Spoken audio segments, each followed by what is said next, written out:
Soy un astronauta que viajo en el tiempo en el futuro. Cuando regresé del espacio la Tierra estaba vacía. Algo inquietante sucedió. Me llamo Daniel Foster. Tengo 38 años y, durante los últimos 9 meses, he estado buscando las palabras adecuadas para explicar lo que le pasó a la Tierra. He empezado esta grabación 100 veces, la he borrado, la he vuelto a empezar, pero no hay palabras adecuadas para esto. No hay forma de entenderlo. Así que les contaré lo que vi, lo que encontramos, y les dejaré sacar sus propias conclusiones si alguien se entera de esto. Salimos de la Tierra el 15 de marzo. 6 astronautas en una misión minera de rutina al asteroide Saiki 16. La comandante Patricia Hayes, el piloto Ángel Rodríguez, el ingeniero Devon Price, la oficial médica la doctora Amara Akefer, el analista de sistemas Thomas Wright y yo. 8 meses de ida y vuelta, extrayendo muestras minerales, analizando la composición, demostrando que podíamos mantener operaciones tan lejos de casa. Ya lo habíamos hecho antes. La humanidad lo había hecho docenas de veces. Se suponía que sería algo normal. Cuando partimos, la Tierra tenía 7.000 millones de habitantes. Cuando regresamos, tenía 6. El lanzamiento desde el Centro Espacial Kennedy fue perfecto. Cielos despejados, vientos suaves, condiciones óptimas. Recuerdo estar de pie en la furgoneta de transporte de la tripulación, mirando a las familias reunidas tras las barreras. Rachel estaba allí con Emma y Noah, saludándome como si me fuera de viaje de negocios en lugar de abandonar el planeta. Michael llevaba a Noah sobre sus hombros para que pudiera ver mejor. Emma sostenía un cartel que ella misma había hecho con brillantina y rotuladores. Buena suerte, tío Danny. Trae rocas espaciales. Me reí y saludé, sin imaginar que sería la última vez que las vería con mis propios ojos. La separación de la primera etapa fue suave. El encendido de la segunda etapa fue de manual. Alcanzamos la órbita 17 minutos después del lanzamiento. Y recuerdo el momento en que se apagaron los motores y perdimos la gravedad. Ese momento de transición cuando la gravedad de la Tierra cede y estás realmente en el espacio. Lo sentí en 2 misiones anteriores, pero nunca me cansé. Esa sensación de libertad, de posibilidad, de estar en un lugar donde los humanos no fueron diseñados para estar, y de sobrevivir. En fin, el viaje a Saiki 16 duró 4 meses. 4 meses viviendo en un espacio reducido con otras 5 personas, durmiendo en cápsulas apenas más grandes que ataúdes, comiendo alimentos rehidratados, reciclando nuestra agua y aire. Suena miserable cuando lo describo así, pero no lo fue. En las misiones largas se desarrolla una camaradería. Te conviertes en una familia. Es imprescindible. No hay escapatoria, no hay forma de evitarse. O aprendes a llevarte bien o la misión fracasa. Patricia era nuestro apoyo. Había estado en el espacio más que cualquiera de nosotros. 4 misiones previas, incluyendo un año en la Estación Espacial Internacional. Nada la inquietaba. Poseía una calma competente que te hacía sentir seguro incluso al atravesar el vacío en una lata metálica. Ángel era silencioso pero brillante. El tipo de piloto que podía percibir lo que la nave necesitaba antes de que los instrumentos se lo indicaran. Devon nunca dejaba de hablar. Siempre tenía un chiste o una historia. Nos mantenía animados cuando la monotonía nos vencía. El Dr. Akefer era nuestro centro emocional. Siempre pendiente de todo, asegurándose de que nadie tuviera problemas con el aislamiento. Thomas era el más joven, con 29 años, muy listo. Podía hackear cualquier sistema y resolver cualquier problema técnico. Y yo, el geólogo, el que soñaba con tocar un asteroide desde los 10 años. Llegamos a Saiki 16 a principios de julio. El asteroide era magnífico. De pronto un mundo metálico dando tumbos por el espacio, aproximadamente del tamaño de Massachusetts. Probablemente el núcleo expuesto de un planeta que nunca terminó de formarse. La luz solar se reflejaba en su superficie de forma extraña, dándole a veces una apariencia casi líquida. Establecimos órbita y comenzamos nuestro trabajo de reconocimiento. La extracción se realizó sin problemas.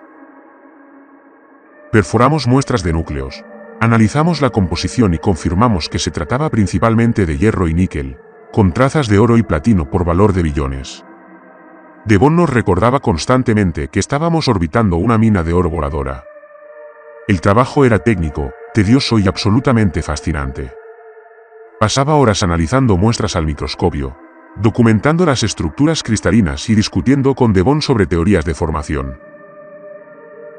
Él creía que Saiki era un núcleo protoplaneta que nunca acumuló un manto. Yo pensé que podría ser un fragmento de un cuerpo más grande que se desintegró. Lo debatíamos durante la cena, y ambos nos apasionábamos demasiado por las rocas que se formaron hace 4.000 millones de años. Patricia ponía los ojos en blanco y nos decía que ambos estábamos equivocados, solo para seguir discutiendo. Todos los domingos hacíamos videollamadas a casa. El retraso de la señal era de unos 20 minutos en cada dirección, así que no eran realmente conversaciones, sino más bien mensajes de vídeo, pero era suficiente. Lo suficiente para sentirme conectado con la Tierra, para recordar que había un mundo más allá de la nave. Les grababa mensajes a Rachel y a los niños. Ellos me respondían. Emma me mostraba sus dibujos. Noah me contaba sobre el dinosaurio con el que estaba obsesionado. Rachel me contaba sobre su vida, su trabajo en el hospital y los proyectos de Michael en casa. El último mensaje que recibí de ellos fue el 30 de julio. Rachel parecía cansada, pero feliz. Me dijo que a Emma se le había caído el primer diente y que estaba muy emocionada con el hada de los dientes. Noah había aprendido a andar en bicicletas sin rueditas y enseguida se chocó contra un arbusto, pero estaba bien, solo se raspó las rodillas. Michael intentaba instalar nuevas lámparas y todo iba tan bien como solían ir sus proyectos. Ella me extrañaba. Los niños me extrañaban. Contaban los días para que llegara a casa. 62 días, dijo. Solo 62 días más y estaría de vuelta. Nunca llegué a los 62 días. El 2 de agosto empezó como cualquier otro día. Estábamos en el día 140 de misión. Para entonces, la rutina ya estaba bien establecida: despertar a las 6 de la mañana, hora del barco, desayunar juntos en el área común, tareas del día. Tenía programado analizar un nuevo conjunto de muestras de núcleos. Devon estaba realizando mantenimiento en el equipo de perforación. Thomas estaba actualizando nuestros cálculos orbitales. Patricia estaba revisando nuestras opciones de trayectoria de regreso. Ángel estaba monitoreando los sistemas de la nave. La doctora Barakaur estaba realizando su evaluación de salud semanal. A las 11:47 de la mañana, debíamos tener nuestra reunión habitual con Houston cada 3 días, como un reloj. 10 minutos para confirmar que todo iba bien, revisar las próximas actividades, consultar el clima en casa, charlar un rato para recordarnos que no estábamos completamente solos. La llamada estaba programada. El sistema de comunicación estaba listo. Nos reunimos en el módulo de comando a las 11:45 para esperar la conexión. Las 11:47 llegaron y pasaron. No hubo llamada. Patricia intentó contactarnos. Nada. Volvió a intentarlo al mediodía. No hubo respuesta. A las 12:30, estaba revisando protocolos de respaldo, probando frecuencias alternativas y revisando nuestro equipo. Devon se unió a ella para ejecutar diagnósticos en el panel de comunicaciones. Todo estaba en verde. Nuestros sistemas funcionaban a la perfección. Simplemente no recibíamos respuesta de la Tierra. A las 3, lo intentamos todo. Todas las frecuencias, todos los canales de respaldo, todos los protocolos de emergencia. Houston no respondía. Tampoco las estaciones de respaldo en Australia, Japón ni Alemania. La Estación Espacial Internacional tampoco respondía. Todos los puntos de contacto que teníamos con la Tierra permanecían en silencio. Patricia convocó una reunión en el área común. Nos reunimos alrededor de la pequeña mesa que flotaba en microgravedad y ella nos dio la noticia que ya conocíamos. Hemos perdido contacto con la Tierra, con todas las estaciones y todas las frecuencias. He agotado todas las opciones imaginables. O nuestro sistema de comunicación ha fallado de forma que no podemos detectar, ¿O ha ocurrido algo en tierra que les impide responder? Devon dijo inmediatamente, nuestros sistemas están bien. Lo he revisado todo 2 veces. El problema no es nuestro. Thomas añadió, podría ser un evento solar masivo, una tormenta geomagnética que interrumpió las comunicaciones a nivel mundial. Eso podría explicarlo. Patricia asintió lentamente. Es posible. Seguiremos intentando establecer contacto. Si no tenemos noticias en 72 horas, tendremos que decidir si continuamos la misión o la abortamos y regresamos a casa antes de tiempo. Nadie discutió eso. La misión podía esperar. Si algo andaba mal en la Tierra, teníamos que regresar. Ahora es 3 de agosto. Seguimos sin contacto. Thomas pasó todo el día cambiando de frecuencias, escuchando estática, esperando oír alguna voz. Nada. La doctora empezó a revisarnos con más frecuencia. Podía sentir la tensión aumentando. Intentábamos mantener la calma, mantener la profesionalidad, pero todos teníamos familias allí, amigos, vidas que habíamos dejado atrás y que esperábamos recuperar. El 4 de agosto, Patricia tomó la decisión. Nos vamos a casa, Devon. Necesito que calcules nuestra trayectoria óptima de regreso. Yuki, empieza a preparar los motores para la secuencia de encendido. Despegamos mañana a las 8 de la mañana, hora de la nave. Thomas, sigue intentando establecer contacto. Aunque volvamos, quiero saber a dónde nos dirigimos. Esa noche no pude dormir. Flotaba en mi cápsula, mirando las fotos pegadas en la pared. La sonrisa de Rachel. La sonrisa de Emma. Emocionada por cumplir 7 años. Noah con su camisa de dinosaurio, la que usaba tan a menudo. Rachel tuvo que comprar 3 más. Intenté imaginar explicaciones razonables. Una pandemia que lo paralizó todo. Una crisis política. Algún tipo de evento catastrófico que requiriera la intervención de todos y llamara a un barco minero a millones de kilómetros de distancia no era una prioridad. Ninguno de los escenarios que imaginaba me parecía adecuado. Nada explicaba el silencio absoluto de todas las estaciones de la Tierra. 5 de agosto, 8 de la mañana, realizamos la secuencia de encendido. Los motores funcionaron durante 6 minutos, alterando nuestra trayectoria y enviándonos de regreso a la Tierra. El viaje de regreso duraría 8 semanas. 8 semanas de incertidumbre. 8 semanas de esperar que nuestras familias estuvieran bien. 8 semanas de escuchar estática e intentar no imaginar lo peor. Esas 8 semanas fueron las más largas de mi vida. Intentamos mantener una rutina. El Dr. Rokur insistía en ello. Comidas juntos, horarios de ejercicio, ciclos de sueño, tareas para mantenernos ocupados. Pero debajo de la rutina, había una ansiedad constante. Nos turnábamos para monitorear los sistemas de comunicación. Siempre había alguien escuchando, siempre con la esperanza de oír una voz que se abriera paso entre la estática. Nunca lo hicimos. Thomas empezó a mostrar signos de tensión primero. Se quedaba despierto 24 horas seguidas, con los auriculares puestos, monitoreando cada frecuencia. La doctora Okafor tuvo que ordenarle que durmiera. Devon se volvió más callado, pasando más tiempo solo, haciendo cálculos una y otra vez. Ángel se dedicó por completo al mantenimiento de la nave, revisando sistemas innecesarios. Patricia se mantuvo firme, pero yo veía cómo se formaban las grietas. Miraba por la ventana de observación cómo la Tierra se agrandaba lentamente frente a nosotros, y apretaba la mandíbula. Yo me enfrasqué en mi trabajo.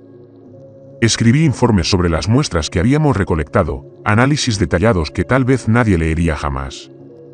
Me dio algo en que concentrarme, además del creciente temor que sentía en el pecho. Por la noche, grababa mensajes para Rachel y los niños, aunque no tenía forma de enviárselos. Simplemente les hablaba, les contaba cómo había sido mi día, fingiendo que todo estaba normal. Me ayudó un poco.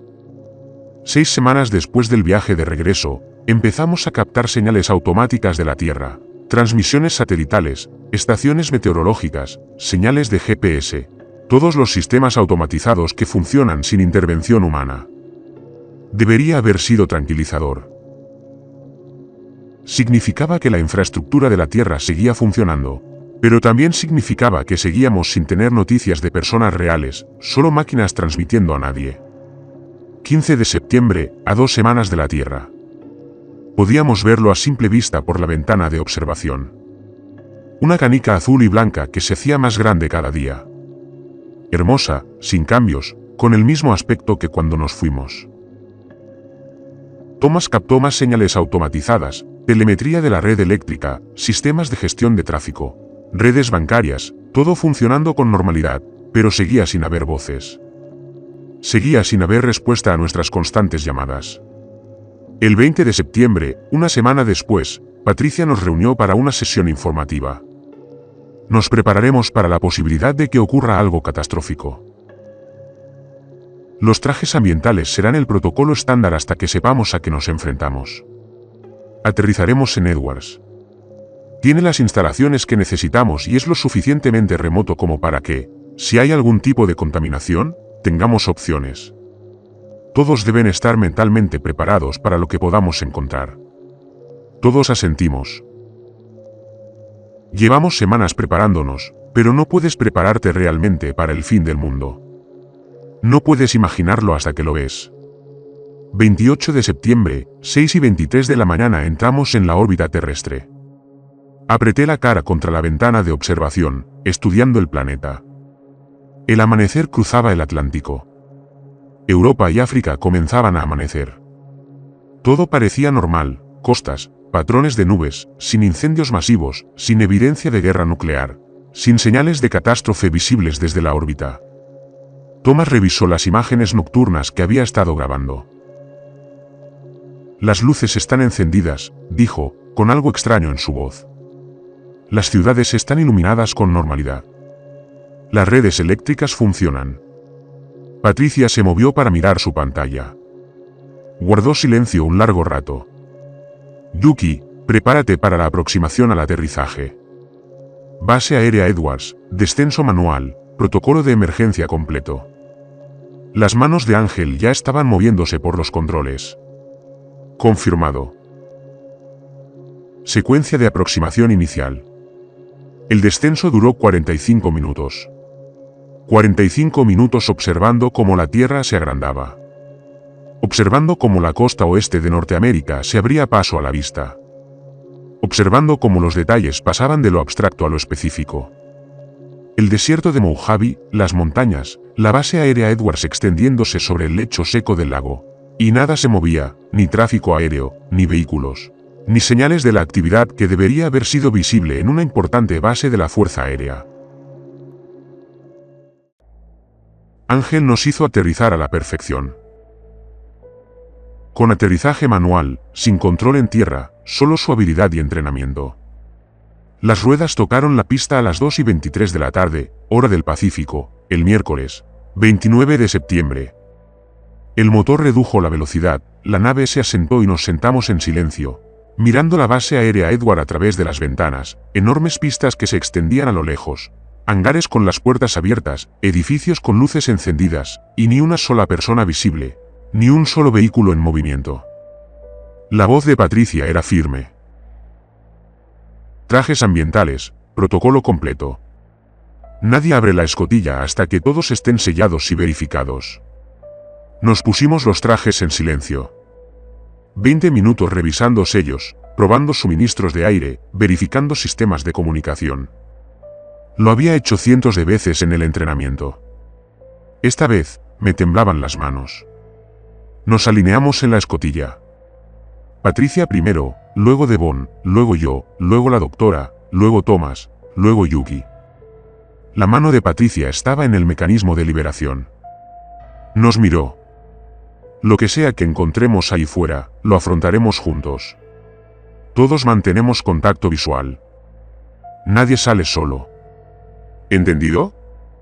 Confirmamos todos. Abrió la escotilla. El aire que entró olía normal. Asfalto caliente, combustible de avión, polvo del desierto, todos los olores familiares de Edwards. Pero se equivocó. Demasiado silencio. Patricia bajó primero por la escalera. Sus botas tocaron el asfalto. Se quedó allí un momento mirando a su alrededor y luego nos hizo señas para que bajáramos. Uno a uno, salimos de la nave y pisamos la tierra por primera vez en 8 meses. El sol brillaba, el cielo estaba despejado, la temperatura era de 22 grados centígrados. Viento suave del oeste, condiciones perfectas, y nada se movía. Un jeep estaba a 15 metros en medio de la pista. La puerta del conductor estaba abierta, las llaves en el encendido, un portapapeles en el asiento del copiloto con papeles aún pegados, pero sin conductor, sin explicación, solo un vehículo abandonado en una pista activa de una base de la Fuerza Aérea. La voz de Patricia llegó por la radio, se desplegaron en equipos de 2, Devon conmigo, Daniel con el Dr. Rock, Thomas con Yuki. Inspección en el área circundante. Busquen a alguien. Estén atentos a cualquier señal de lo sucedido. Manténganse en contacto por radio. Reporten cualquier cosa inusual. Y todos permanezcan alerta. Devon y yo nos dirigimos al hangar más cercano. Las puertas estaban abiertas de par en par. Las luces adentro estaban encendidas. Nuestros pasos resonaban en el vasto espacio vacío. Aviones de combate en diversos estados de mantenimiento. Un gato arriba, con los paneles desmontados. Carros de herramientas colocados a su alrededor. Una llave inglesa en el suelo, junto al tren de aterrizaje. Nos adentramos en el hangar, revisando las oficinas, las áreas de almacenamiento, los muelles de mantenimiento.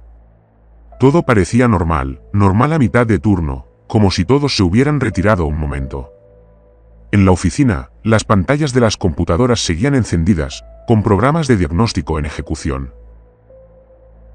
Un sándwich estaba sobre el escritorio, a medio comer, cubierto de moho. Una chaqueta colgaba del respaldo de una silla. Fotos en las paredes mostraban a aviadores con sus familias sonriendo a la cámara. Un calendario en la pared tenía citas marcadas hasta octubre. La fiesta de cumpleaños de alguien el 15. La inspección del equipo el 22. Citas que jamás cumpliría. Devon cogió el teléfono y escuchó. Hay tono de marcado, dijo. Su voz por la radio sonaba extraña, demasiado controlada. Marcó un número. Lo oí sonar por la radio de su casco. Sonó y sonó y sonó. No hubo respuesta. Colgó. Intentó con otro número.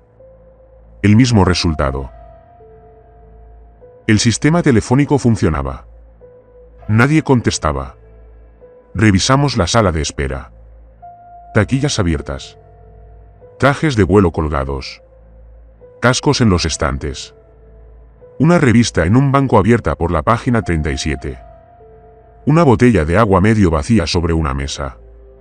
Objetos personales por todas partes, pero nadie.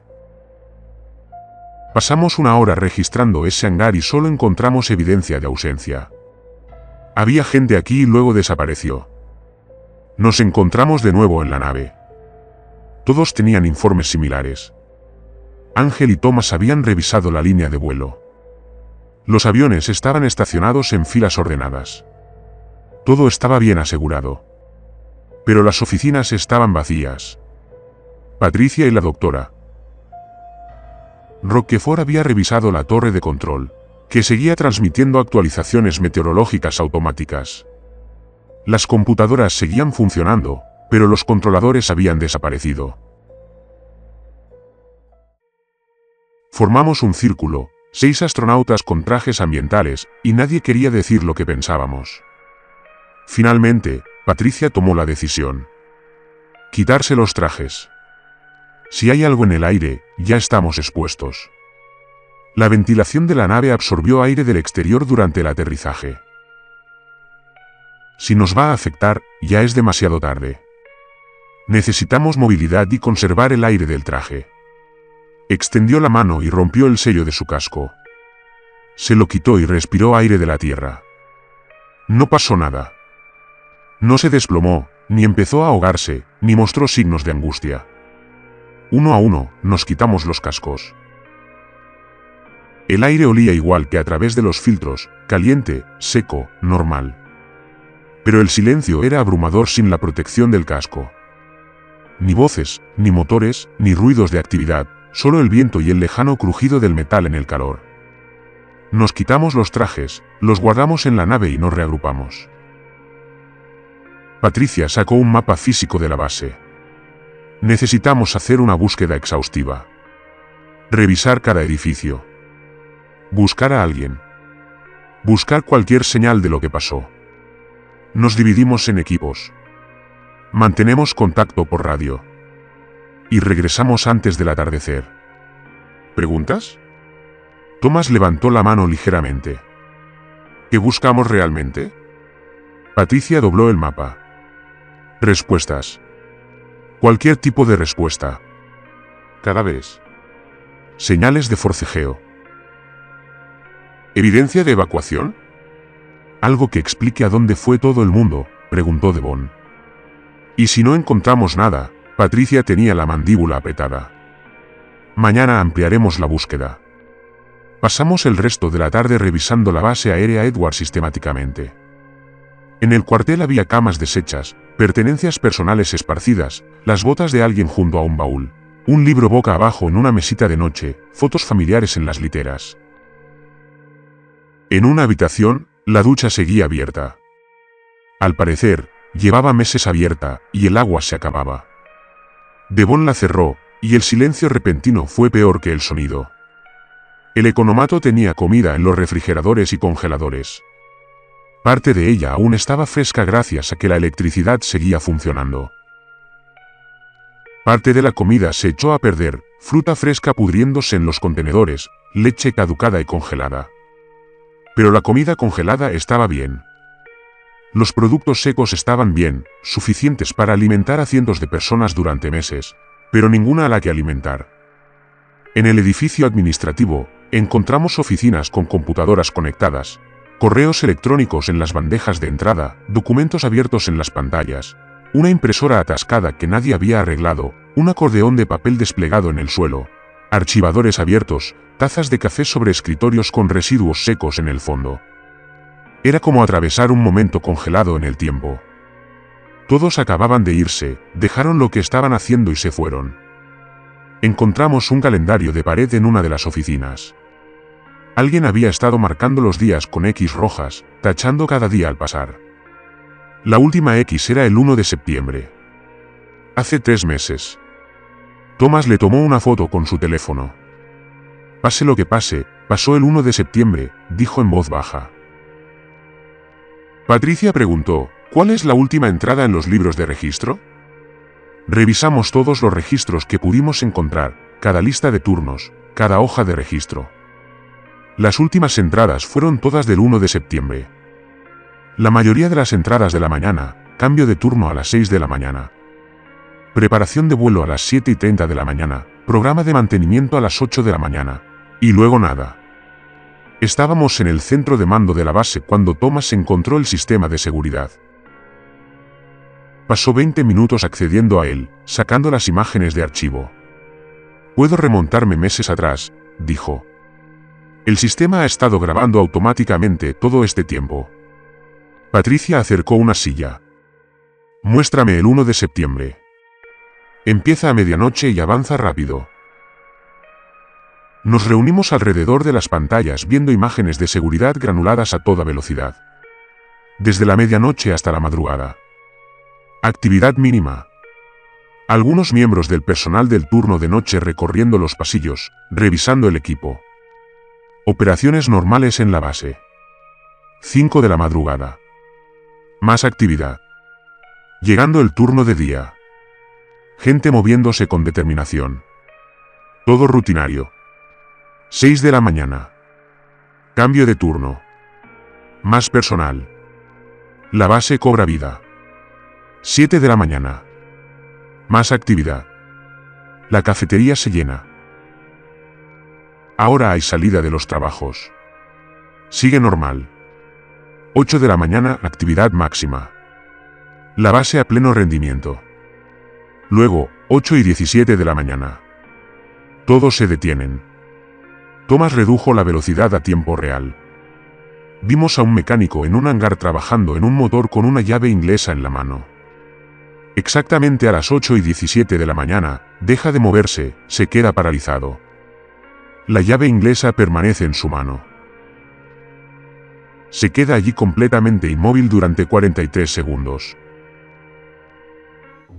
Luego, con mucha deliberación, baja la llave inglesa, se endereza y sale del hangar. Sin correr, sin pánico, simplemente caminando. Desaparece de la pantalla y no regresa. «Revisen otras cámaras», dijo Patricia con voz tensa. Misma marca de tiempo.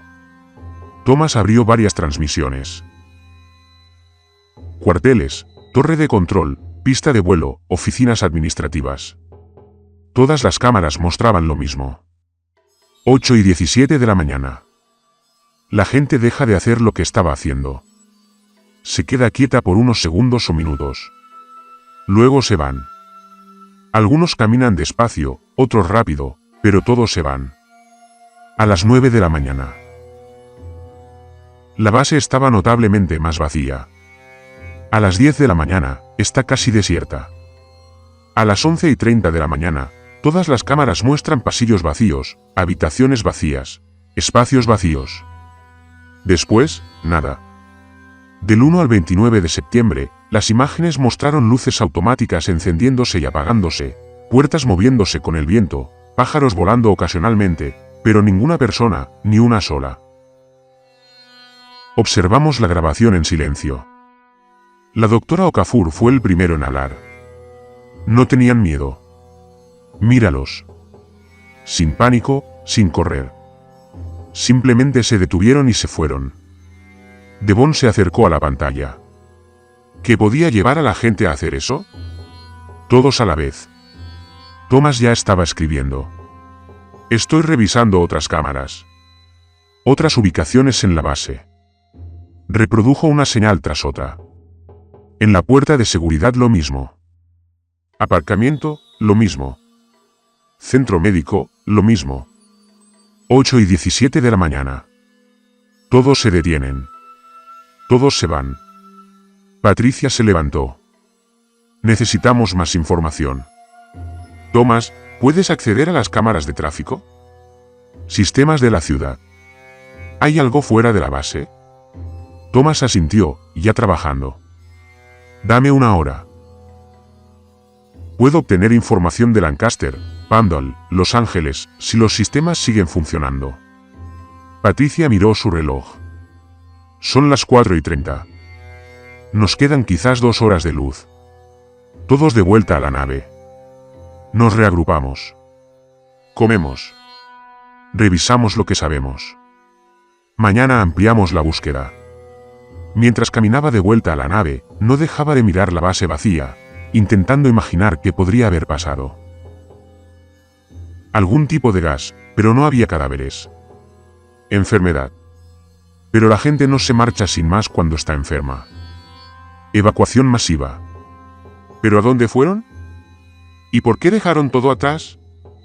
Llaves en los vehículos, puertas sin llave, computadoras funcionando. Si la gente estuviera evacuando, se habrían llevado cosas. Habrían cerrado todo. Esa noche, nos reunimos en el área común de la nave. Llevamos comida del economato de la base, pizzas congeladas que calentamos. Fue surrealista cenar en nuestra nave espacial estacionada en una pista vacía. Patricia extendió el mapa sobre la mesa. Mañana, tomaremos vehículos y ampliaremos la búsqueda. Los Ángeles está a 145 kilómetros al oeste. Es un importante centro de población. Si hay supervivientes en algún lugar, una ciudad de ese tamaño es el lugar lógico para encontrarlos. Tomamos 2 vehículos, mantenemos contacto por radio, investigamos si regresamos antes del anochecer. ¿De acuerdo? Todos asintieron. Pero ninguno durmió bien esa noche. Me quedé en mi cápsula, escuchando la base exterior. El viento en las estructuras, el metal expandiéndose y contrayéndose con el aire frío. En algún lugar, una puerta se golpeaba sin parar. Sonidos nocturnos normales. Pero bajo esa terrible ausencia, no se oían voces, ni motores, ni sonidos de actividad humana, solo vacío. No dejaba de pensar en las grabaciones de seguridad. Esos 43 segundos que el mecánico permaneció inmóvil. ¿Qué pasaba por su cabeza durante ese tiempo? ¿Qué experimentaba? Y entonces, la decisión de irse. ¿A dónde creía que iba? ¿Lo sabía? ¿Alguno de ellos lo sabía? ¿O simplemente estaban obligados, impulsados por algo irresistible? La mañana llegó lentamente. Nos levantamos al amanecer, desayunamos en silencio, revisamos las provisiones y nos preparamos para el viaje a Los Ángeles. Tomamos 2 jeeps del parque de vehículos. Las llaves colgaban en ganchos etiquetados en la oficina. Jeep 7 y Jeep 12. Cargamos agua, comida, radios portátiles, botiquines de primeros auxilios, todo lo necesario. Patricia y Ángel iban en el primer vehículo, Devon, Thomas y la doctora en el segundo. Yo conducía el jeep principal con Patricia al volante. Salimos de Edwards a las 7:15 de la mañana del 1 de octubre. El viaje por Ream Harvey fue peor que la base vacía. Al menos la base se sentía más segura. Era campo abierto y verlo vacío se sentía fundamentalmente mal.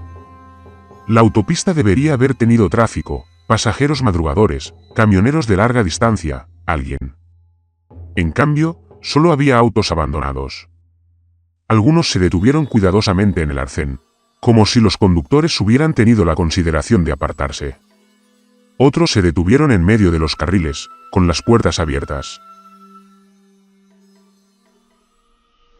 Tuvimos que reducir la velocidad con frecuencia para sortearlos. Cada coche abandonado era un misterio en sí mismo.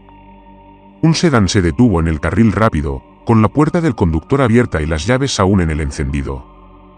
Una camioneta se detuvo en el arcén. 4 puertas abiertas, con el equipaje en la parte trasera como si una familia hubiera estado de viaje por carretera. Una camioneta se detuvo perfectamente en un espacio de estacionamiento en un área de descanso. La taza de café del conductor seguía en el portavasos. Me detuve en un momento para revisar un coche cuyas luces de emergencia seguían parpadeando. La batería debía de estar casi agotada después de 3 meses, pero aún parpadeaban débilmente por dentro. Un bolso en el asiento del copiloto. El teléfono en el portavasos. La matrícula en la guantera. Dirección de Lisa Chen en Lancaster. Me pregunté si había llegado a casa antes de que ocurriera o si se había alejado de su coche aquí en la autopista 58 y simplemente siguió caminando hasta llegar a donde se habían ido todos. Daniel, tenemos que seguir adelante, dijo Patricia en voz baja. Volví al jeep y continuamos hacia el oeste. Devon conducía detrás de nosotros. Podía oírlo por la radio gritando de vez en cuando lo que veía. Otro coche se detuvo allí. Parece que estaban cambiando una llanta.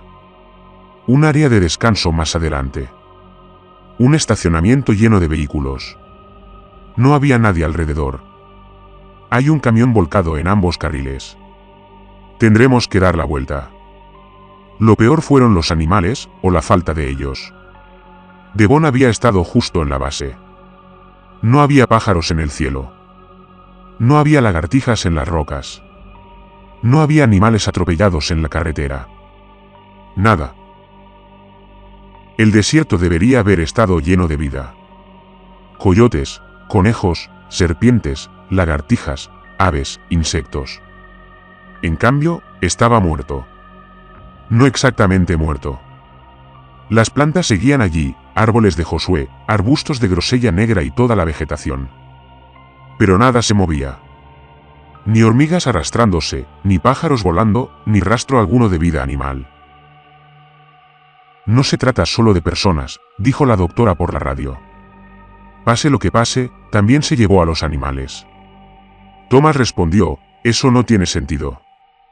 ¿Qué tipo de fenómeno afecta a humanos y animales, pero no a las plantas? Nadie tenía una respuesta. Llegamos a las afueras de Los Ángeles alrededor del mediodía.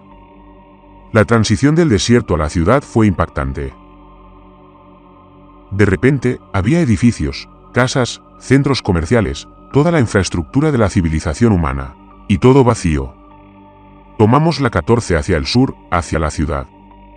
Los semáforos seguían funcionando, cambiando obedientemente de rojo a verde y luego a amarillo sin que nadie se diera cuenta. Los coches estaban parados en las intersecciones, esperando semáforos que habían cambiado miles de veces desde que se marcharon sus conductores. Patricia me dirigió hacia el centro. Si hay sobrevivientes, probablemente se congregarán en una zona importante, en algún lugar visible, con recursos. Recorrimos barrios que parecían congelados en el tiempo, casas con céspedes descuidados, periódicos amontonados en las entradas, correo desbordado de los buzones. Algunas casas tenían las puertas abiertas, otras estaban cerradas a cal y canto. Me preguntaba si importaba, si quienes estaban dentro habían cerrado las puertas antes de irse o si simplemente habían salido y dejado todo atrás. Llegamos al centro de Los Ángeles sobre la 1:30 de la tarde. La ciudad era surrealista. Rascacielos elevándose sobre nosotros, vidrio y acero reflejando el sol, y nada se movía, ni coches, ni gente, ni sonidos excepto nuestros motores y el viento. Nos estacionamos en la calle Figueroa, justo en medio de la calle. No había razón para no hacerlo. Patricia apagó el motor y todos salimos. El otro jeep se detuvo detrás de nosotros y el resto del equipo se unió. Estábamos en medio de la calle Figueroa, en el centro de Los Ángeles, y el silencio era aplastante. En una ciudad de casi 4 millones de habitantes, debería haber ruido. Como tráfico, obras, voces, música, el ruido ambiental de la civilización humana. En cambio, había viento. Solo el viento silbando por las calles vacías y el zumbido lejano de los sistemas eléctricos que alimentaban edificios que nadie usaba. Dispérsense, dijo Patricia. El mismo protocolo de ayer. Equipos de 2. Busquen a alguien. Busquen señales de lo que pasó. Manténganse en contacto por radio. Regreso en 2 horas. Nos separamos. Thomas y yo nos dirigimos a un centro comercial a media cuadra y las puertas de un supermercado estaban abiertas.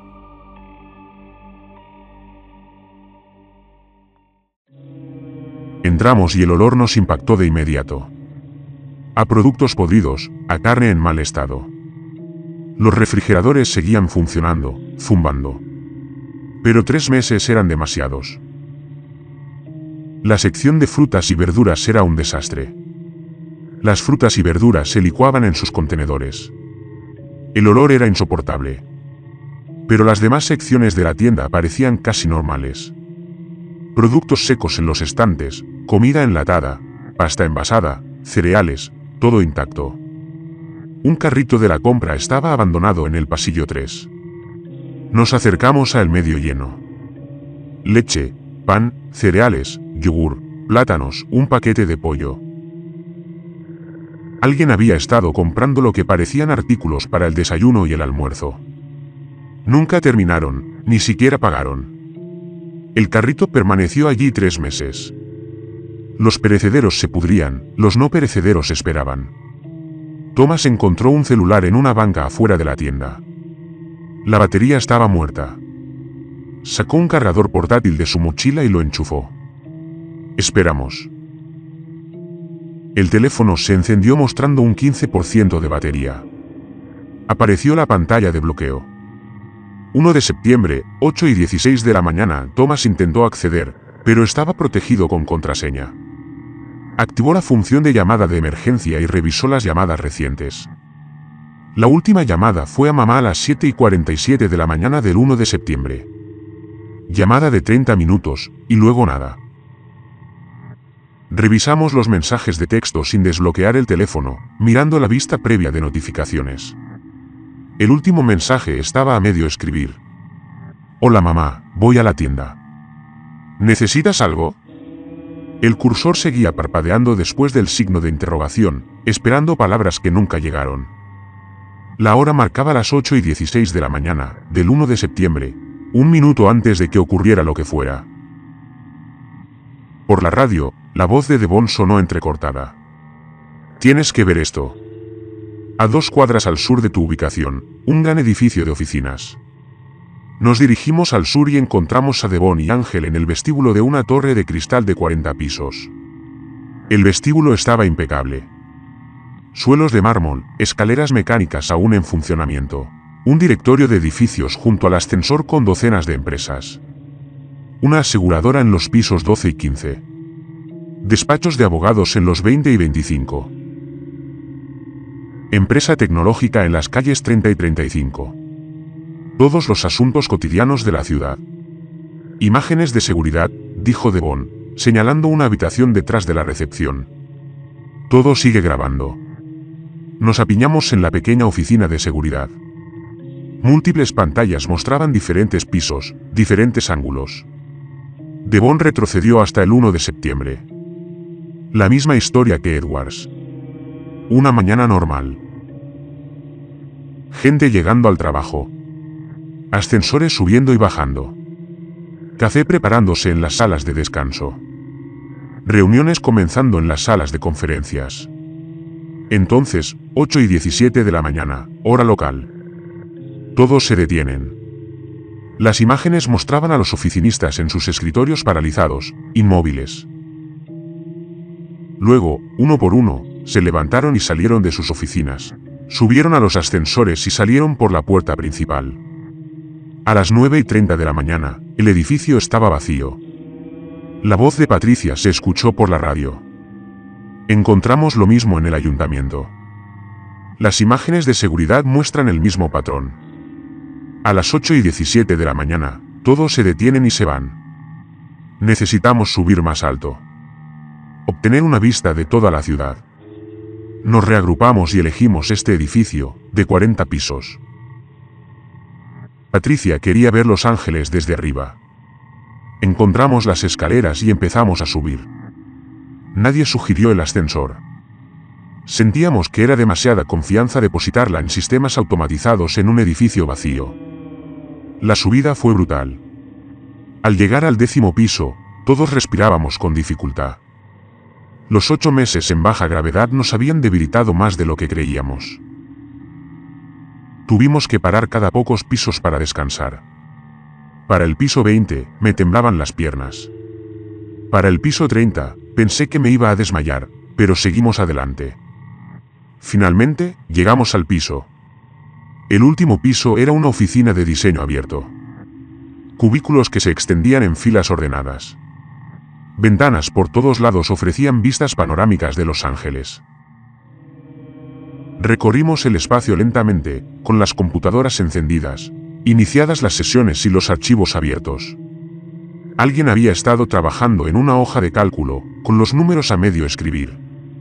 En otro escritorio, había un cliente de correo electrónico abierto, con un mensaje a medio escribir. Estimado señor Chen, gracias por su consulta sobre nunca terminado, nunca enviado. Fotos familiares por todas partes. Juguetes de escritorio. Tazas de café. Pelotas antiestrés. Calendarios con citas marcadas. Dentista, 2 de la tarde, 3 de septiembre. Reunión de equipo. 5 de septiembre. Partido de fútbol de EMMA, 7 de septiembre. Todas citas que nunca cumplirían.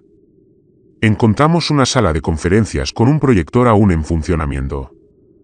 La batería de respaldo debía de haberlo mantenido en marcha. La pantalla mostraba la diapositiva 12 de una presentación titulada Estrategia de marketing del tercer trimestre. Ampliando nuestro alcance. Sillas apartadas de la mesa. Una caja de donas en el centro, ahora rancias y duras. Botellas de agua, libretas con notas escritas. Alguien había escrito aumentar el presupuesto de redes sociales en un 20%. Y lo subrayó 2 veces. Tan importante como para subrayarlo 2 veces. Ya no es tan importante como para importar. Fuimos a la puerta de acceso al tejado. No estaba cerrada con llave, probablemente por una infracción del código de incendios. La abrimos y salimos al tejado. Los 6 nos quedamos en el borde y contemplamos Los Ángeles. La vista era increíble y aterradora. Kilómetros y kilómetros de ciudad extendiéndose en todas direcciones. El conjunto de rascacielos del centro nos rodeaba. Hollywood al noroeste. Santa Mónica y el océano al oeste. La extensión del valle de San Fernando al norte. Todo ello claramente visible bajo el sol de la tarde y completamente vacío. Desde aquí arriba, se podían ver los coches detenidos en las carreteras. Diminutos desde esta altura, pero visibles. Cientos, miles, simplemente detenidos. Los semáforos cambiaban de color en las intersecciones, de rojo a verde y luego a amarillo, sin cumplir su función para nadie. Algunos edificios tenían luces en las ventanas. Otros estaban a oscuras. Pero en ninguna dirección se veía movimiento alguno, ni coches circulando, ni gente caminando. Ningún indicio de que esta ciudad de 4 millones de habitantes estuviera habitada. Todo sigue funcionando, dijo Thomas en voz baja. Observaba el centro, los edificios con las luces encendidas, las redes eléctricas funcionando. Los sistemas de agua funcionando, la gestión del tráfico, los sistemas de los edificios, todo. Todo sigue funcionando, Devon asintió lentamente. La mayor parte de la infraestructura urbana está ahora altamente automatizada, diseñada para funcionar con mínima supervisión humana. Seguirá así por un tiempo, pero no para siempre. Eventualmente, las cosas fallarán. Los transformadores explotarán. Las tuberías reventarán. Los sistemas se desatarán en una cascada de fallas. Calculo que tenemos quizás un año antes de que comiencen las fallas graves. 5 años antes de que se derrumbe casi por completo. La doctora Okafor miraba al oeste, hacia Santa Mónica. Aquí vivían 4 millones de personas. 4 millones de personas se despertaron el 1 de septiembre, hicieron sus tareas matutinas y simplemente se fueron. ¿A dónde fueron? ¿Cómo supieron que debían irse todos a la vez? Patricia miró su reloj. No vamos a encontrar respuestas aquí parados. Son las 3:30. Tenemos que empezar a regresar si queremos llegar a Edwards antes del anochecer. Ángel preguntó, ¿no nos quedaremos a buscar más? Patricia negó con la cabeza. ¿Buscar qué? Ya hemos visto suficiente. Esto es igual que en Edwards. Igual que en todos los sitios que hemos revisado. Todos se fueron el 1 de septiembre. A las 8:17 de la mañana, no encontraríamos a nadie aquí. El viaje de regreso a Edwards fue tranquilo. Todos procesábamos lo que habíamos visto. Una gran ciudad completamente abandonada, que seguía funcionando como una máquina sin operador. No dejaba de pensar en ese mensaje a medio escribir. Hola, mamá. Voy a la tienda. ¿Necesitas algo? Algo tan normal. Un mensaje tan cotidiano. Y 30 segundos después, quien lo escribía se detuvo, se quedó quieto y se alejó de su vida para siempre. Llegamos a Edwards al atardecer. La base estaba igual que la habíamos dejado. Nuestra nave seguía en la pista, lo único que parecía fuera de lugar en la ordenada instalación militar. Aparcamos los jeeps y regresamos a la nave. Nadie tenía ganas de pasar la noche en los edificios de la base. La nave se sentía más segura, más familiar. Era nuestra. Patricia convocó una reunión después de cenar. Nos reunimos en la zona común y ella nos explicó lo que sabíamos. 1 de septiembre, 8:17 de la mañana, hora del Pacífico. Algo sucedió que nos afectó a todos. Dejaron lo que estaban haciendo, se quedaron quietos un rato y luego se fueron. No hubo señales de pánico ni de forcejeo. Simplemente se fueron. Lo hemos confirmado en Edwards y en Los Ángeles. Mañana tenemos que ver cómo están nuestras familias. Todos nosotros. Necesitamos saber si esto es realmente global o si hay grupos de sobrevivientes en algún lugar. Nos separamos.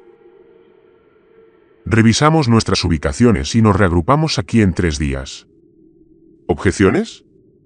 La doctora Okafor levantó la mano ligeramente. ¿Es seguro separarnos? No sabemos qué causó esto.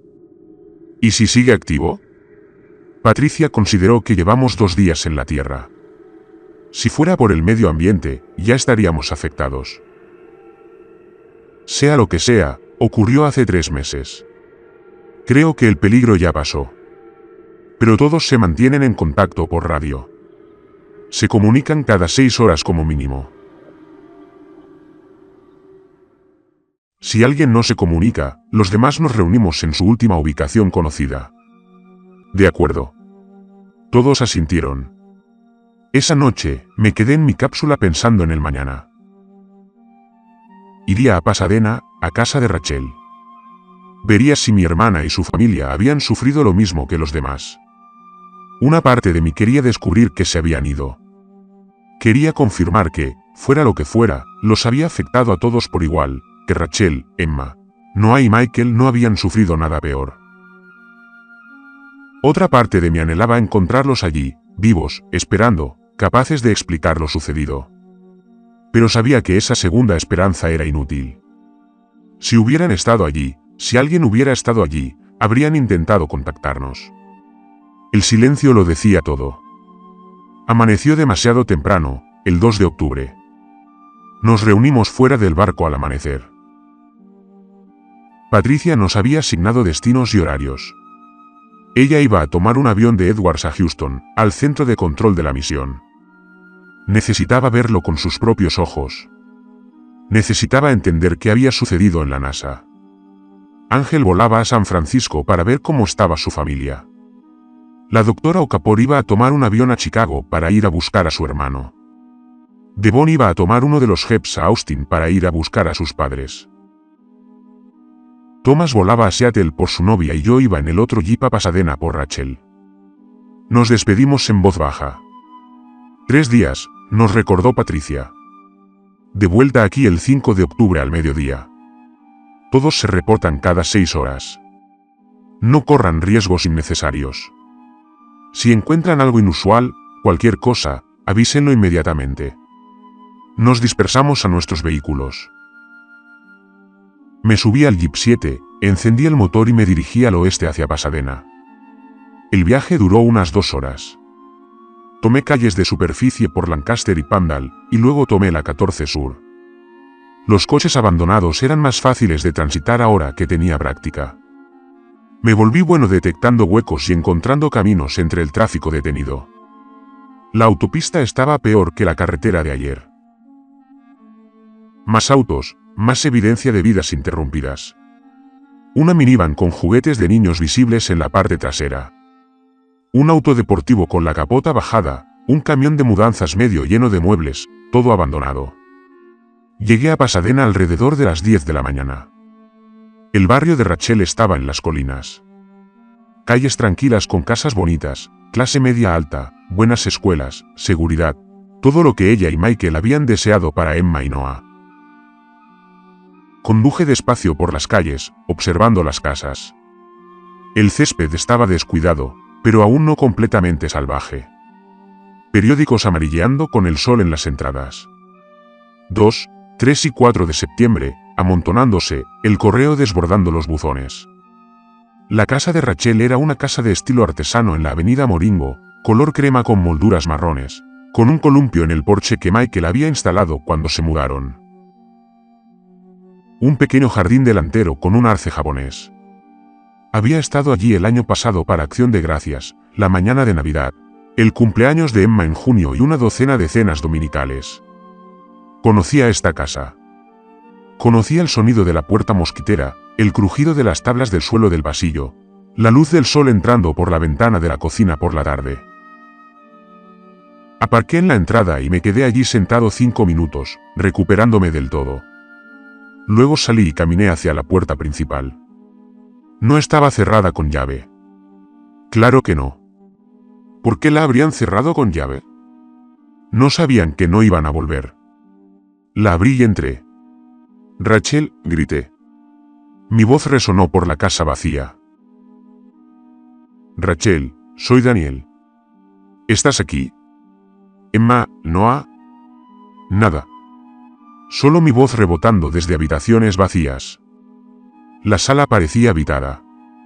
Juguetes esparcidos por el suelo. Legos, muñecas, autos y dinosaurios de plástico. Un juego de mesa sobre la mesa de centro. Candele. Las piezas estaban esparcidas por el tablero como si alguien hubiera estado en medio de un turno. El hombre de jengibre morado de Emma estaba en el cuadrado azul cerca del paso Gami. El hombre de jengibre verde de Noah estaba de vuelta al principio. Habían estado jugando. Uno de ellos había estado ganando. El juego nunca terminaría. El televisor estaba encendido, con una pantalla azul sin señal. Probablemente llevaba un mes encendido sin parar desde el 1 de septiembre. La televisión, el refrigerador, los relojes, todo seguía encendido, seguía funcionando, esperando a gente que nunca volvería. Apagué la televisión. El repentino silencio se sintió más denso que el silencioso zumbido anterior. Recorrí la casa lentamente, documentándolo todo con mi teléfono, tomando fotos que no estaba seguro de que alguien viera jamás.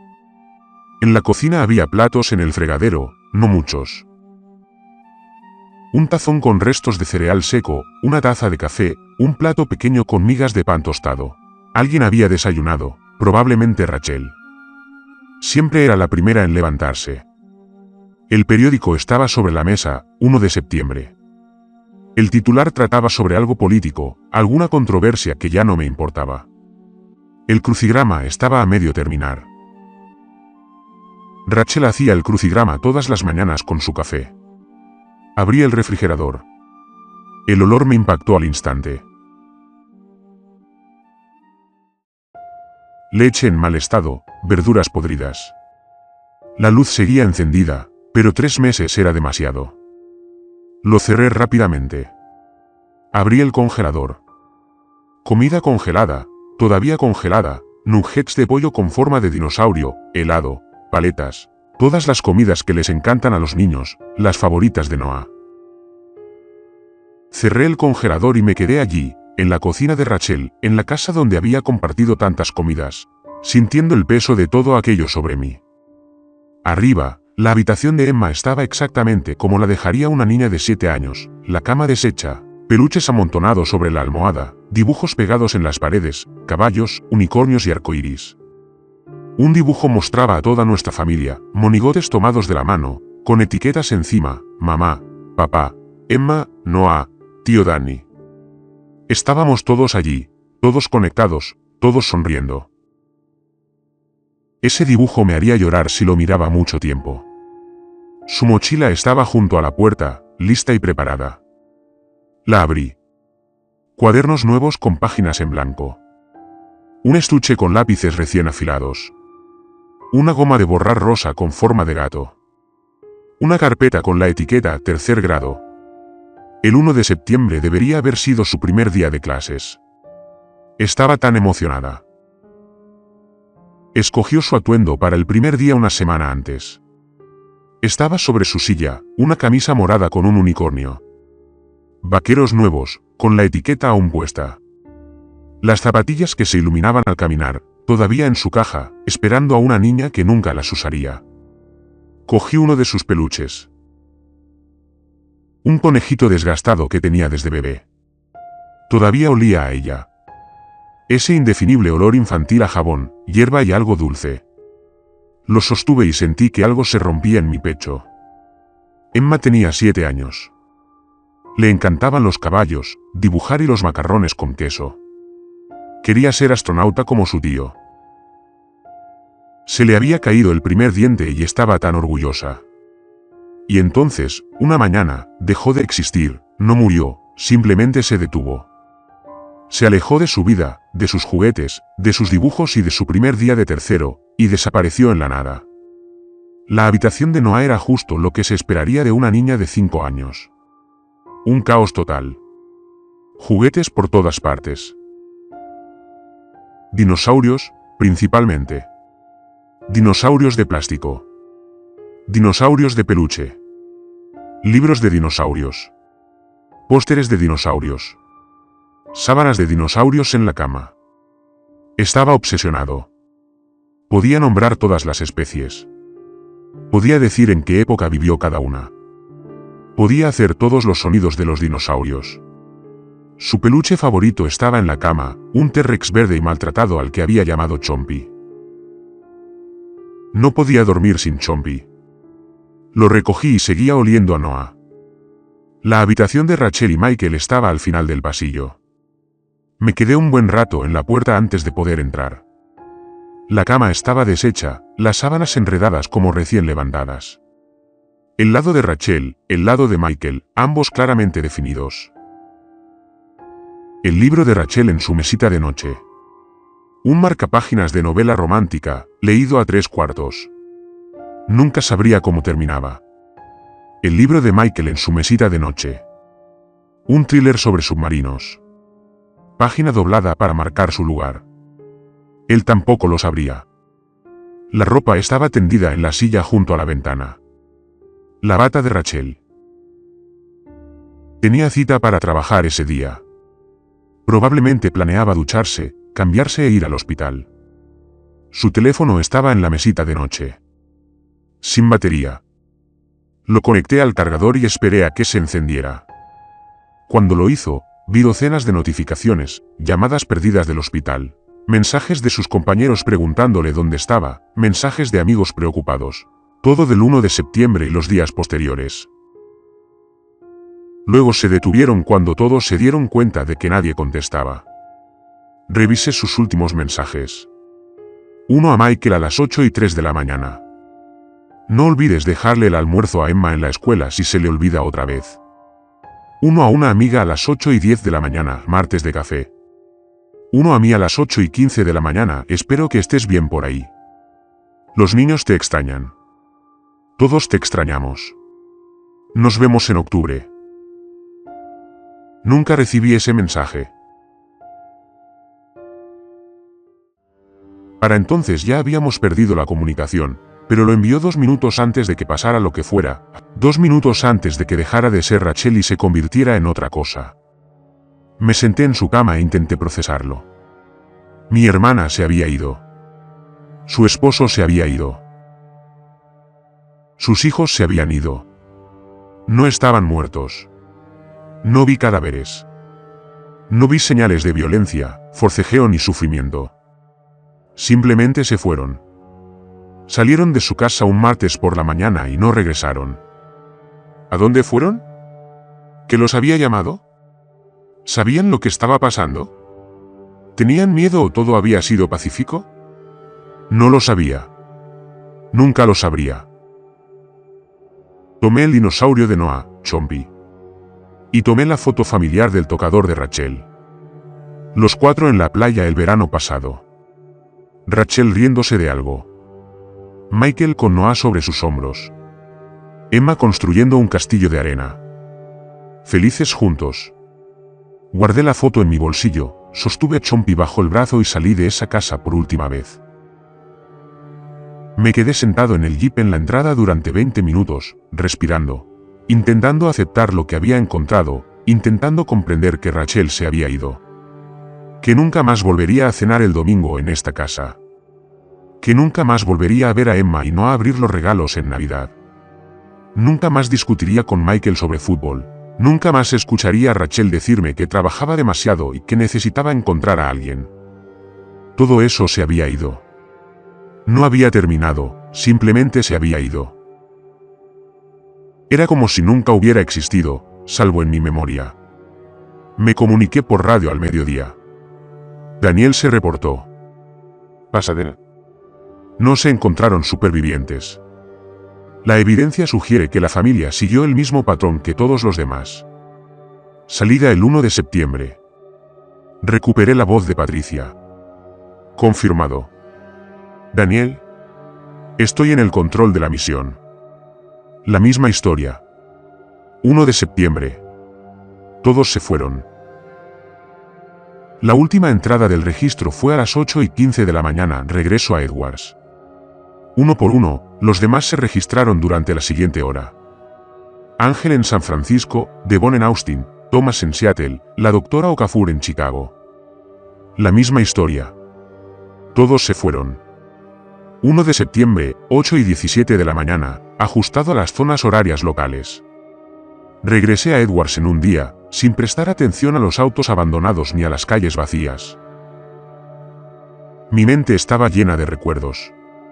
Rachel enseñándome a andar en bicicleta cuando éramos niños. Rachel en su graduación de la preparatoria. La boda de Rachel. El nacimiento de Emma. El nacimiento de Noah. Las cenas de domingo, las mañanas de Navidad y las tardes de martes normales. Todo había desaparecido. Solo eran fantasmas en mi cabeza. Llegué a Edwards a las 3 de la tarde. Patricia ya estaba sentada afuera del barco con la mirada perdida. Estacioné el jeep, me acerqué y me senté a su lado. No dijo nada. Yo tampoco. Simplemente nos sentamos juntos, dos personas que lo habían perdido todo, viendo el sol moverse en el cielo. Los demás fueron llegando poco a poco durante las siguientes horas. Ángel a las 4:30, el doctor. Baraka 4 a las 5:15, Devon a las 6, Thomas a las 7, todos con la misma expresión de derrota, todos con el mismo hallazgo. Casas vacías, vidas abandonadas, familias desaparecidas. Nos reunimos en la zona común del barco esa noche. Nadie tenía ganas de hablar, pero Patricia insistió en que necesitábamos informar. ¿Todos encontramos lo mismo?, preguntó. Todos lo confirmamos. Entonces debemos aceptar lo que sabemos. Esto no fue local. Esto fue global. 1 de septiembre, 8:17 de la mañana, hora del Pacífico. Todos en la Tierra dejaron lo que estaban haciendo y se fueron. Todos excepto nosotros, porque estábamos fuera del planeta. La pregunta es, ¿qué hacemos ahora? Thomas habló primero. Necesitamos entender qué sucedió. He estado pensando en esto. La precisión del tiempo, la sincronización global, la ausencia de cualquier rastro físico. Esto no fue natural. No fue un desastre ni una catástrofe. Fue algo más. Devon asintió.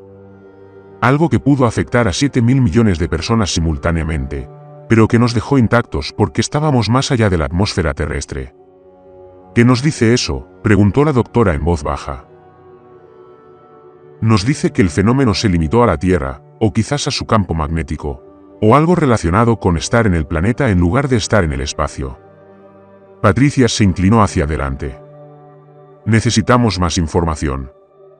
Thomas, dijiste que encontraste grabaciones de seguridad en Los Ángeles. ¿Puedes acceder a más? ¿Podemos obtener grabaciones de todo el mundo? Thomas asintió. Puedo intentarlo. La mayoría de los sistemas de seguridad ahora funcionan en red. Si siguen conectados, puedo acceder a ellos. En unos días probablemente pueda obtener imágenes de las principales ciudades del mundo. Patricia nos observó a cada uno. Ese es el siguiente paso, recopilamos información.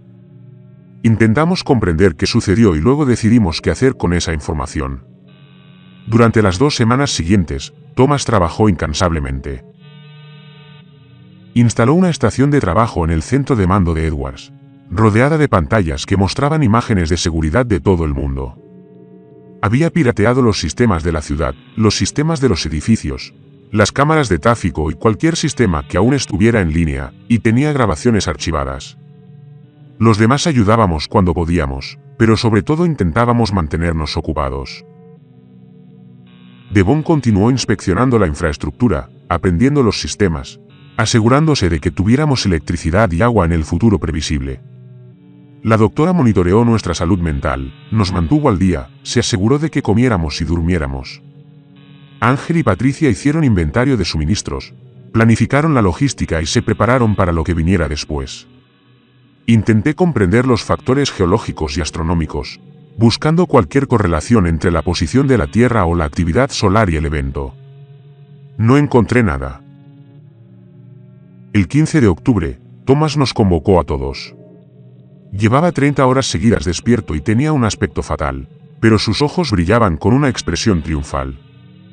Tengo imágenes de 63 ciudades importantes de todos los continentes. Las he sincronizado todas para tener en cuenta las zonas horarias.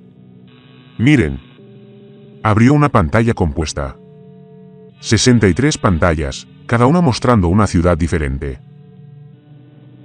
Nueva York, Londres, Tokio, Moscú, Sydney, Sao Paulo, El Cairo, Bombay, Toronto, Ciudad de México, Pekín, París, Los Ángeles, Chicago, Houston, y así sucesivamente. Todos ellos mostrando las 8:17 de la mañana, hora local, del 1 de septiembre. Observen con atención, dijo Thomas. Reprodujo la grabación. Vimos a personas en 63 ciudades de 6 continentes detenerse simultáneamente. La sincronización fue perfecta. En cuestión de milisegundos, 7.000 millones de personas detuvieron sus actividades. Algunas se quedaron quietas durante segundos, otras durante minutos. Luego se marcharon. Las calles se vaciaron, los edificios se despejaron.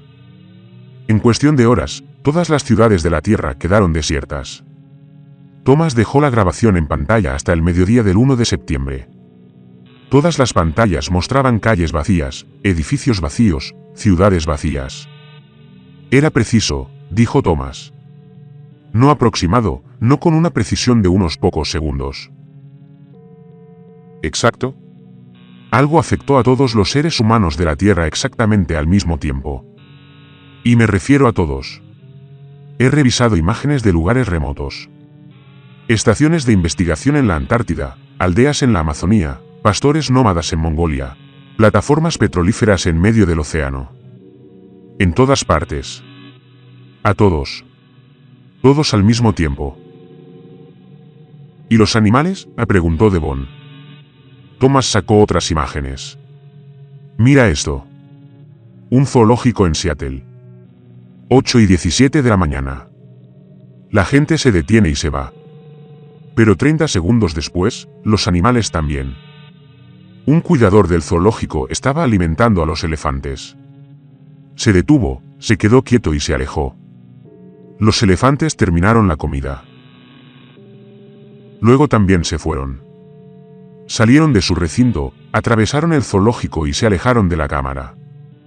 He revisado varios lugares.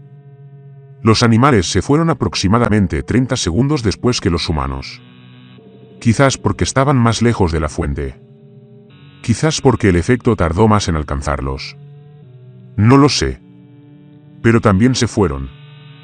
La doctora se acercó a las pantallas. Entonces, no solo humanos, sino toda la vida animal, pero no las plantas. Thomas asintió. ¿Cierto? Solo fauna, no flora. Y tampoco encuentro insectos. He revisado imágenes con buena resolución. No se ven insectos después del minuto 8:17. Ni siquiera moscas ni hormigas. Ángel preguntó, ¿cómo es posible? ¿Qué clase de fenómeno es tan selectivo? Nadie tenía respuesta. Patricia había estado observando las pantallas en silencio. Thomas, ¿puedes comprobar algo? Revisa la Estación Espacial Internacional. Tenían tripulación allí cuando esto ocurrió. 3 astronautas, creo. ¿Siguen ahí? Thomas pareció sorprendido de no haberlo pensado. Activó los sistemas de rastreo de la NASA. La EI sigue en órbita, sigue transmitiendo telemetría. El soporte vital está desconectado. Dame un minuto. Trabajó en silencio, accediendo a los sistemas, recopilando datos. Finalmente, levantó la vista.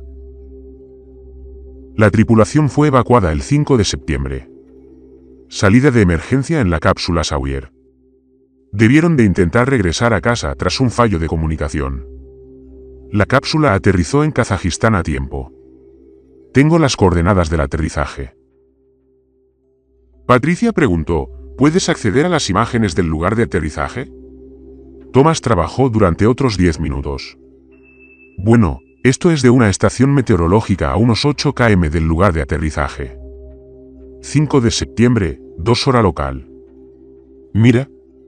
Las imágenes eran borrosas y distantes.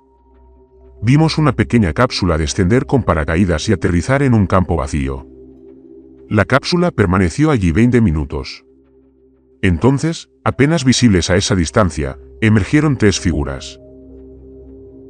Se quedaron junto a la cápsula unos minutos, moviéndose lentamente, como si estuvieran heridos o desorientados. Luego se alejaron, simplemente se perdieron en la distancia y no regresaron. Bajaron, dijo Devon lentamente. Superaron el reingreso, aterrizaron sanos y salvos, y luego, lo que sea que los atrapó a todos, también los atrapó. El rostro de Patricia estaba sombrío. Entonces, no se trata de estar en el espacio. Se trata del momento específico.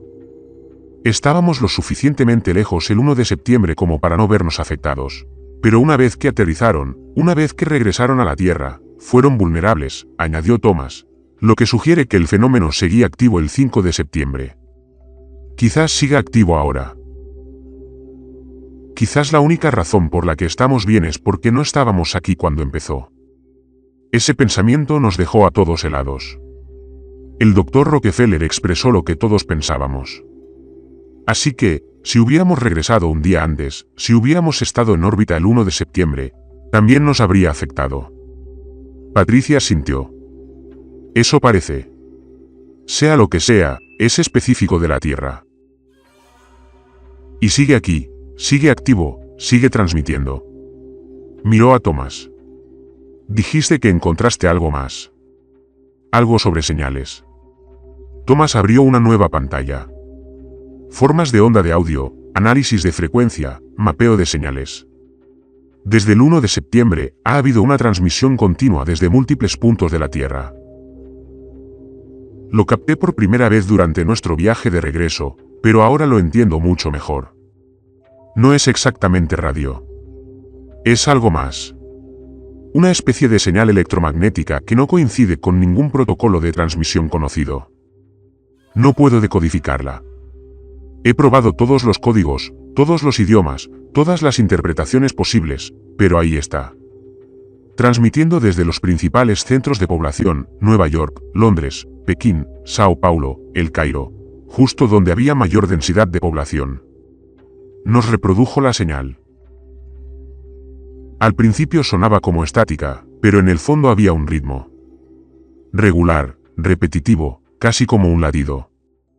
No era exactamente música, ni exactamente habla, solo un pulso. Constante y eterno. ¿Qué es?, preguntó Yuki. Thomas negó con la cabeza. No lo sé, pero lleva 6 semanas transmitiendo sin parar. Sin variación, sin cambio, solo esta señal una y otra vez. Patricia preguntó, ¿podría estar relacionado con lo que pasó? ¿Podría ser esta señal lo que hizo que todos se fueran? Tal vez, dijo Thomas. El tiempo lo sugiere. La señal comenzó a las 8:17 de la mañana del 1 de septiembre, el mismo momento en que todos se detuvieron, pero no puedo demostrar la causalidad. Por lo que sé, la señal es una consecuencia, un mensaje o algo que no estamos capacitados para comprender. Devon preguntó, ¿puedes triangular la fuente?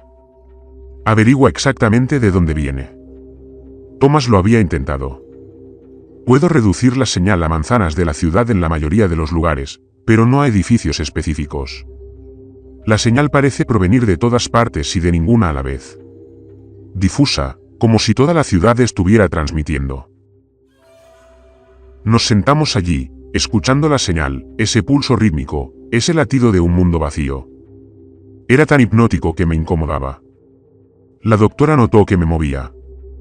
Daniel, ¿qué pasa? Me di cuenta de que había estado mirando al vacío. Perdiendo la noción del tiempo. Nada. Solo cansancio. Pero no estaba seguro de si era cierto. Algo en la señal me atraía. Me hacía querer seguir escuchando. Me hizo querer entender lo que decía. Negué con la cabeza para aclararme. Thomas, apágalo. Lo hizo. Y el silencio repentino fue desconcertante. Patricia se levantó. Debemos tener cuidado si esta señal está relacionada con lo que pasó. Si sigue activa, debemos minimizar nuestra exposición. Thomas, quiero que limites tu tiempo de escucha. No más de 1 hora al día. Todos los demás, manténganse alejados hasta que entendamos qué es. Thomas empezó a discutir, pero Patricia lo interrumpió. Es una orden, pero no podemos arriesgarnos a perder a nadie más. No cuando somos los únicos que quedamos. 15 de diciembre. Llevábamos 2 meses y medio de vuelta en la Tierra. Habíamos establecido una rutina en Edwards. Devon había controlado la mayoría de los sistemas de la base. Electricidad, agua, víveres. Aquí nos mantendríamos durante años si fuera necesario. La doctora había convertido una de las salas de conferencias en gimnasio e insistió en que todos nos mantuviéramos en forma. Patricia nos mantuvo al día, nos asignó tareas y nos mantuvo ocupados. Thomas continuó su investigación, recopilando datos e intentando comprender qué había sucedido. Ángel mantenía la aeronave, la mantenía lista para volar por si necesitábamos ir a algún sitio. Intenté comprender la ciencia buscando una explicación que se ajustara a los hechos, pero no avanzábamos. Teníamos datos, horas de grabaciones de seguridad, terabytes de información, pero ninguna respuesta, ninguna explicación de lo que podría afectar a 7.000 millones de personas simultáneamente. No entendíamos a dónde habían ido ni qué les había sucedido, solo su ausencia y esa extraña señal transmitiéndose desde ciudades vacías. Patricia convocó una reunión esa noche. Nos reunimos en el centro de mando y ella sacó mapas estelares, diagramas orbitales y cálculos de trayectoria. He estado trabajando en algo, dijo. Una teoría. Sabemos que lo que haya pasado fue específico de la Tierra. Sabemos que no nos afectó porque estábamos fuera del planeta. ¿Y qué si la respuesta no está aquí? ¿Y si necesitamos volver allá afuera, tomar distancia, tener perspectiva? ¿Ver si podemos observar algo desde el espacio que no vemos en la superficie? Devon se inclinó hacia adelante, estudiando las cartas. ¿Quieres volver a la órbita? Patricia negó con la cabeza aún más. Quiero ir al límite del sistema solar. Instalar equipo de observación, estudiar la Tierra a distancia, buscar cualquier anomalía, cualquier fenómeno que pueda explicar esto. Quizás desde la distancia suficiente, veamos algo que nos perdemos desde aquí abajo. Thomas ya estaba asintiendo. Tiene sentido. Sea lo que sea, es grande, global, quizá cósmico. Quizás necesitemos una perspectiva cósmica para entenderlo. Ángel hizo la pregunta práctica. ¿Qué nave? ¿Qué suministros? ¿De cuánto tiempo hablamos? Patricia ya lo había calculado. Hay una nave espacial en el Kennedy. La Venture, diseñada para misiones prolongadas. Capacidad para 8 tripulantes. Así que tendremos espacio para dispersarnos. Suministros para 2 años con raciones completas. Más tiempo si tenemos cuidado. Nos tomaría 1 año llegar a nuestro punto de observación, 1 año allí investigando y 1 año regresar. 3 años en total. El rostro de la doctora Okafor reflejaba preocupación. 3 años en el espacio, solo los 6. Es un desafío psicológico considerable. Patricia asintió. Lo es, pero ¿cuál es la alternativa? Quedarnos aquí. Ver cómo todo se derrumba lentamente. Hemos buscado supervivientes. No hemos encontrado ninguno. Hemos intentado comprender qué pasó. No podemos. Si vamos a encontrar respuestas, no están aquí. Están ahí fuera. He hablado. Estoy dentro. Pase lo que pase con Rachel y los niños, todos merecen que alguien busque respuestas. Si existe la mínima posibilidad de entender esto desde el espacio, tenemos que intentarlo. Uno por uno, los demás estuvieron de acuerdo. Devon, Thomas, Ángel, la doctora, todos nos comprometimos a volver, a dejar atrás la Tierra, a buscar respuestas en la oscuridad. Entonces empezamos a prepararnos. Patricia dijo, tenemos 8 meses para prepararnos. Necesitamos preparar el vuelo de aventura, cargar suministros, transferir los archivos de Thomas y prepararnos para una misión de 3 años. Si alguien tiene dudas, que hable ahora. Nadie las tuvo. ¿Qué más teníamos? ¿Qué más íbamos a hacer? 7.000 millones de personas habían desaparecido. Éramos los únicos que quedábamos para buscarlas. Los únicos que podíamos. Pasamos los siguientes 8 meses preparándonos, hicimos varios viajes al Centro Espacial Kennedy, evaluamos la nave y realizamos diagnósticos. La nave era magnífica, más grande que cualquier otra en la que hubiera estado antes. Diseñada para la exploración del espacio profundo, con propulsión nuclear eléctrica, gravedad artificial mediante rotación y alojamiento adecuado en lugar de cápsulas diminutas. Al menos estaríamos cómodos. Devon trabajó en los sistemas de la nave, asegurándose de que todo funcionara. Ángel realizó simulaciones de vuelo y planificó nuestra trayectoria. Thomas preparó sus archivos de datos, todo lo que recopiló sobre el evento. Patricia se encargó de la logística, los suministros y la planificación de la misión. La doctora preparó los suministros médicos y nos inició en la preparación psicológica para el aislamiento a largo plazo. Regresé a Pasadena una vez más. El 10 de mayo, caminé lentamente por la casa de Rachel, despidiéndome de las fotos en las paredes, de los dibujos de Emma, de los juguetes de Noah, de 3 meses de recuerdos condensados en una tarde.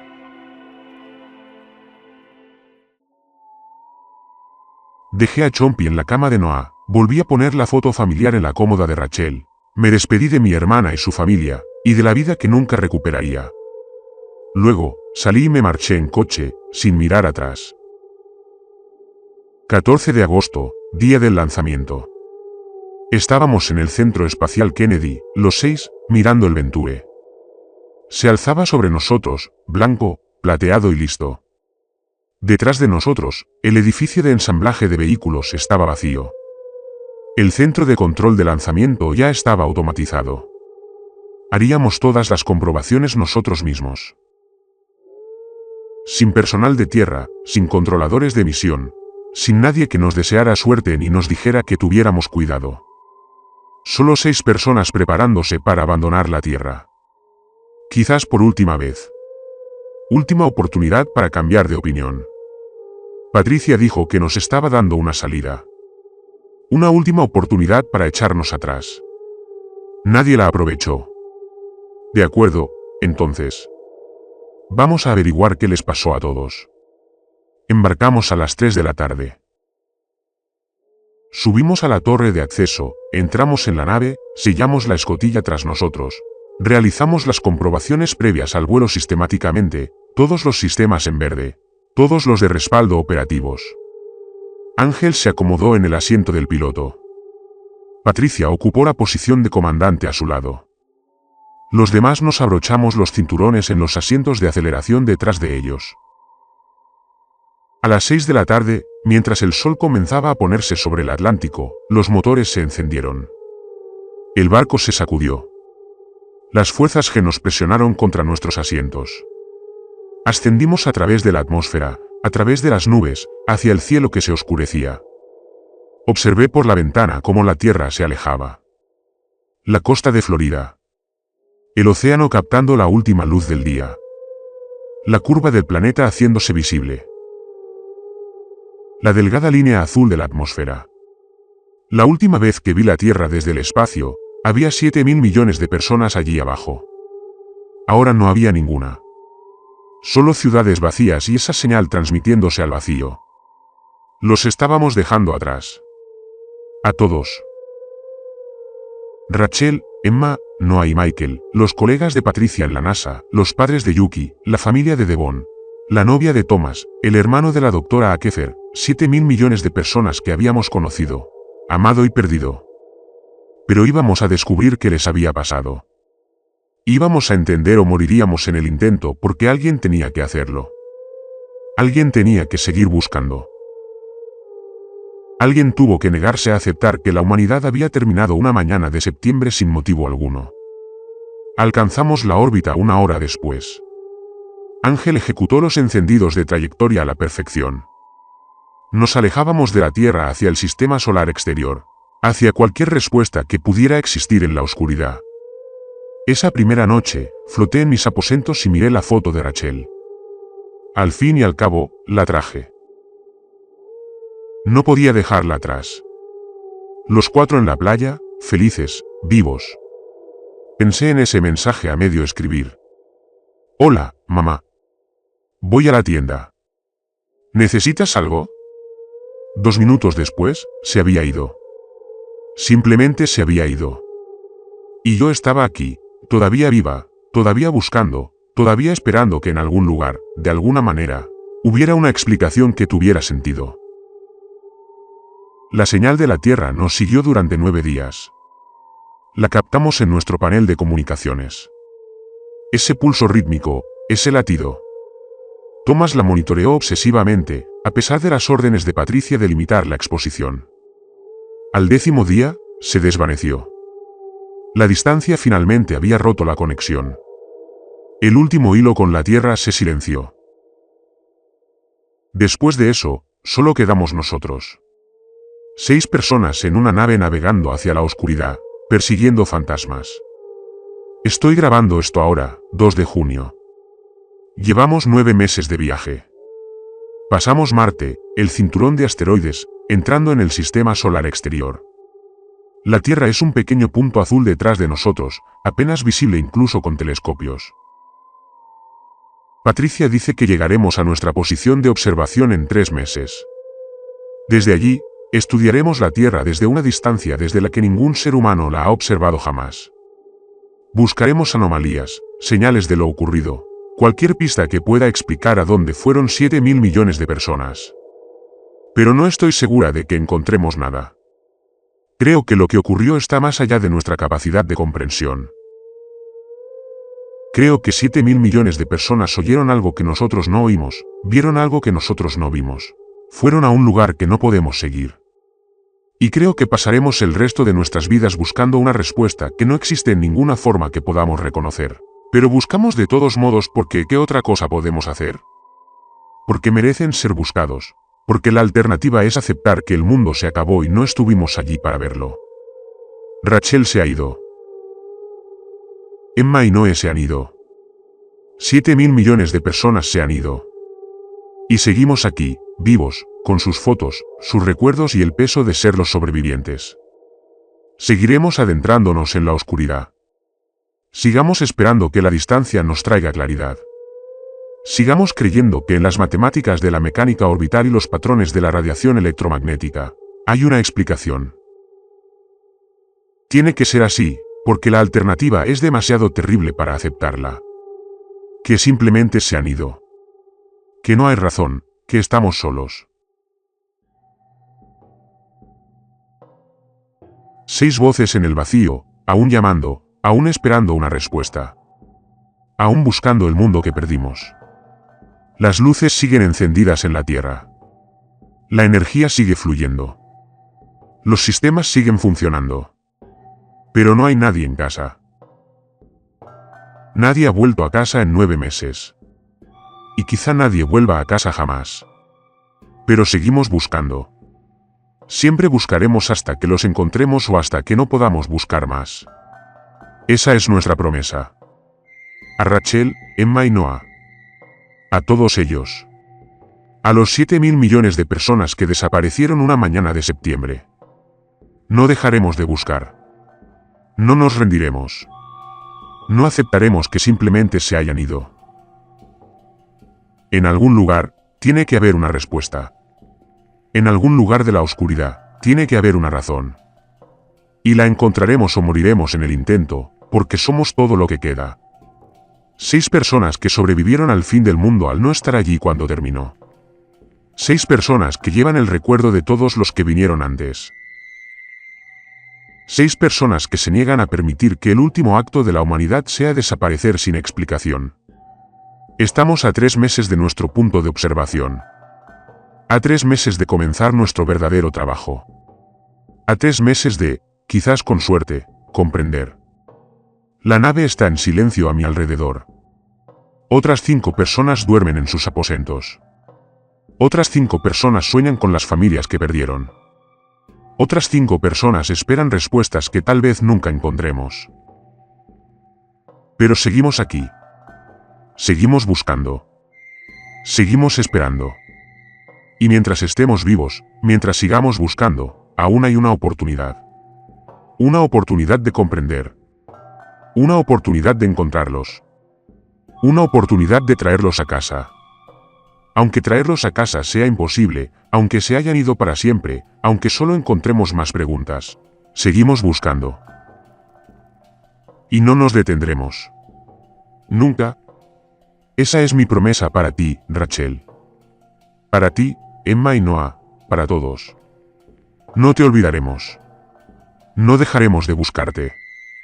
Y algún día, de alguna manera, descubriremos a dónde fuiste. Lo prometo. Lo prometo. Las estrellas se extienden ante ti. Vacías, infinitas, hermosas. Y en algún lugar de ese infinito, tiene que haber una respuesta. Tiene que haberla. Porque la alternativa es demasiado vacía para soportarla. Así que volamos hacia la oscuridad, hacia lo desconocido, hacia lo que venga después. 6 voces llamando a 7.000 millones de fantasmas. Aún con la esperanza de que puedan oírnos. Aún con la esperanza de que estén esperando. Aún con la esperanza de que este no sea el final. Solo la búsqueda. La larga, solitaria y desesperada búsqueda del mundo que perdimos.